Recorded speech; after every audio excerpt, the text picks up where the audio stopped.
Hello friends, today again I am before you for discussion of a studies question and giving the model answer for that.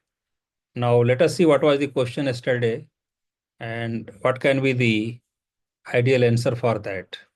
Now if you remember, the question was from socio-political philosophy and the question reads like, define sovereignty, then distinguish between legal and popular sovereignty. So now this question is a straight question.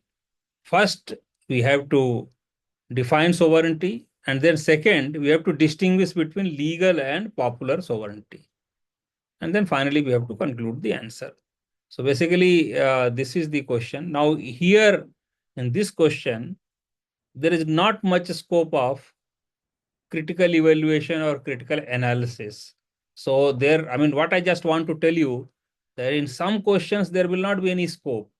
And if you write it unnecessarily, you are basically diverting from what is asked in the question, because our answer in UPSC have to follow exactly what is asked in the question. Writing unnecessary thing, extra things will not fetch you better marks. So here we have to define sovereignty and then distinguish between legal and popular sovereignty. This is the question. Now let us start. Who holds the ultimate power in political system? The lawgiver, the constitution, or the people themselves?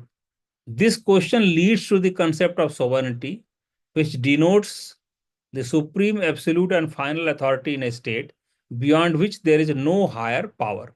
So basically, again, in this question also, if you see, our start is quite engaging and quite catchy. Who holds the ultimate power in a political system? The lawgiver, the constitution, or the people themselves? So this is a thought-provoking question with respect to sovereignty. And this, in a way, covers both legal and popular sovereignty. So, I mean, these kind of starts are definitely going to have a high impact start. So that also we should understand and we should try to use in at least some of the answers. Now, for defining it, let us go to next paragraph. Jean Borden defined sovereignty as the absolute and perpetual power of Commonwealth. For Thomas Hobbes, sovereignty is indivisible and essential for maintaining order. For John Austin, who was a legal positivist, saw it as a determinate human superior who commands habitual obedience and is not subject to any earthly authority. So this is the important definition from John Austin. So basically, this in a way makes the sovereignty definition clear. Now let us see further. In modern theory, sovereignty takes two popular main forms, that is legal and popular. So now what is the legal sovereignty and what is popular sovereignty? Let us try to understand and try to distinguish. Legal sovereignty refers to law-making authority recognized by constitution or legal order. According to A.B. Dicey, this is again a political thinker, modern political thinker, the British Parliament is legally sovereign. It can make or unmake any law. So this is what Dicey told. Casey, where another political thinker, notes that constitution is legal sovereign, defining and limiting the powers of the state organs. Legal sovereignty is institutional and procedural, basically, but not always democratically accountable. So this is, in a brief, is legal sovereignty. Now, what is popular sovereignty? Let us understand that. Popular sovereignty holds that ultimate power resides with people who are the source of all legitimate authority. In a democracy, basically, popular sovereignty holds that ultimate power resides with people who are the source of all legitimate authority. John Locke, consent theory, and Rousseau's general will provides its philosophical foundation.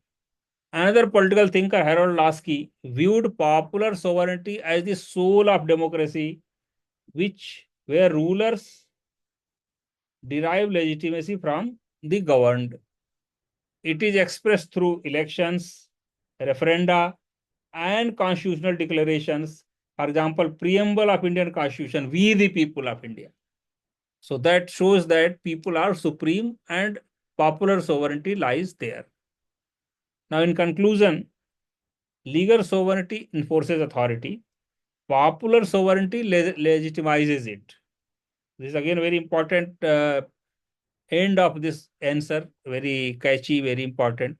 In democratic systems, law derives power from people, ensuring that sovereignty is not only legal but also moral, participatory, and just.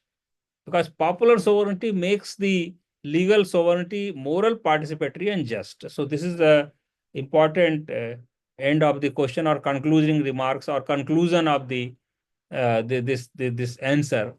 So this also, I mean, in this question and number of earlier questions, I kept on telling, the start is quite engaging. It's quite catchy, quite impressive. Similarly, end is also quite impressive. And at least we should try, at least in some of the answers, wherever we can, in actual exam also, we should practice. Sometimes definitely it's going to fetch you better marks than other candidates. Now, let us see what question we will be answering tomorrow. Now, for tomorrow's, again, question from Western philosophy. Explain Descartes' interactionist dualism and problem of mind-body union. Explain Descartes' interactionist dualism and problem of mind-body union. Now, this question we are going to discuss tomorrow, and we will try to provide ideal answer or model answer for this. So thank you for watching today's video.